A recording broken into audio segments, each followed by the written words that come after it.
மனுஷ்யனாகப் பிறந்த ஒவ்வொருத்தனும் ஓயாமல் அலைச்சல் அலைந்து கொண்டிருக்கிறானே, எதற்காக? ஆசைகளைப் பூர்த்தி செய்து கொள்வதற்குத்தான். வெளியிலிருக்கிற வஸ்துக்களிடம் இவனுக்கு ஆசை. அவற்றைப் பெறவே அலைகிறான். ஒன்று கிடைத்து விட்டாலும் போதவில்லை. அதனால் வருகிற சுகம் தீர்ந்து போகிறது. இன்னொன்றுக்கு ஆசைப்படுகிறான். அதைத் தேடி ஓடுகிறான். இவனுக்கு சாந்தி என்பதே ஒரு நாளும் இல்லாமலிருக்கிறது. வெளியில் இருக்கிற வஸ்து வந்தால்தான் சந்தோஷம், ஆனந்தம் என்று துரத்திக் கொண்டே இருப்பவனுக்கு சாந்தி எப்படி வரும்? வெளியில் இருப்பது நம் வசத்தில் இருப்பதல்ல, அது வந்தாலும் வரும், போனாலும் போகும். அதை நம் வசப்படுத்திக் கொண்டதாக நினைத்தபோதே கைவிட்டுப் போகக்கூடும். நமக்கு அந்நியமான வெளி விஷயங்களிலிருந்து ஆனந்தத்தைச் சாசுவதமாகச் சம்பாதித்துக் கொள்வது நடக்காத காரியம். அது சாந்தியை கெடுக்கிற பிரயத்தனம்தான். மனுஷ்யன் புறத்தில் ஆனந்தத்தைத் தேடிக் கொண்டு போவதற்குக் காரணம் அவன் உள்ளுக்குள் தானே ஆனந்த ஸ்வரூபமாக இருப்பதுதான். இவன் உள்ளூர ஆனந்த ஸ்வரூபமாய் இருப்பதாலேயே ஆனந்தத்தை எப்போது பார்த்தாலும் தேடிக்கொண்டு இருக்கிறான். மாயையால் தானே ஆனந்த ஸ்வரூபம் என்பதை மறந்துவிட்டிருக்கிறான். இருந்தாலும் இவனுடைய ஸ்வபாவமே ஆனந்தமானபடியால் இவனுக்கு ஆனந்தம் அடைய வேண்டும் என்ற எண்ணம் மட்டும் இருக்கிறது. மனுஷ்யர்களில் எவராவது ஆனந்தத்தை தேடாமல் துக்கத்தை தேடிப் போகிறவர்கள் உண்டா? ஆனாலும் அந்த ஆனந்தம் உள்ளே இருப்பதை அறிந்து சாந்தத்தில் அதை அனுபவிக்காமல் வெளியே ஆனந்தத்தை தேடித் துரத்திக் கொண்டே போய் சாந்தியை ஓயாமல் கெடுத்துக் கொள்கிறார்கள்.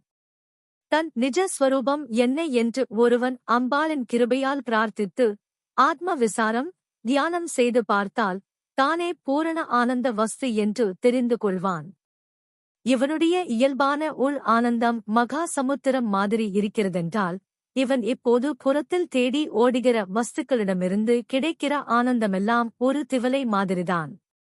இதை ஒருத்தன் உணர்ந்து விட்டால் அப்புறம் வெளி இன்பத்தைத் தேடவே மாட்டான். தன்னைத்தானே அனுபவித்துக் கொண்டு ஆனந்த சமுத்திரமாக இருப்பான்.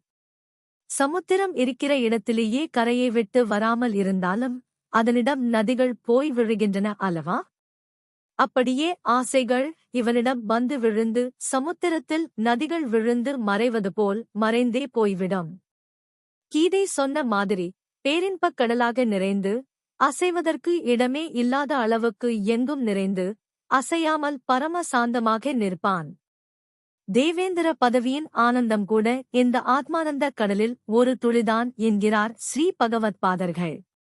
பதவி, பணம், ஸ்திரீ புருஷாள், கௌரவம், பப்ளிசிட்டி என்றிப்படி வெளியிலிருந்து நமக்கு ஆனந்தம் கிடைப்பதாக எண்ணிக்கொண்டு ஓயாமல் யத்தனம் செய்வது, அத்தனையும் சமுத்திரமாக இருக்கிற நாம் அதையறியாமல் ஒரு சொட்டு ஜலத்துக்காக தவிக்கிற மாதிரிதான்.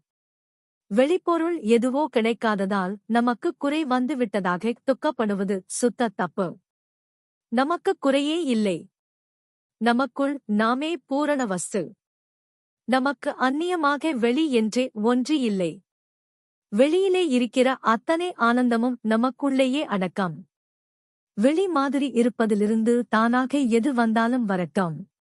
சமுத்திரம் நதிகளை அடக்கிக் கொள்வது போல் அவற்றையும் உள்ளே இருப்பதோடு சேர்த்துக் கொள்வோம். எதுவும் வரவில்லையா? அதனால் பாதகமில்லை. எதுவும் வராததால் நமக்கு என்ன குறை? நமக்கு உள்ளேயே இருக்கிற பரமாத்மா வஸ்துவின் துளிதானே வெளியில் இருப்பதெல்லாம் என்கிற தெளிவோடு எப்போதும் இருக்க முயல வேண்டும்.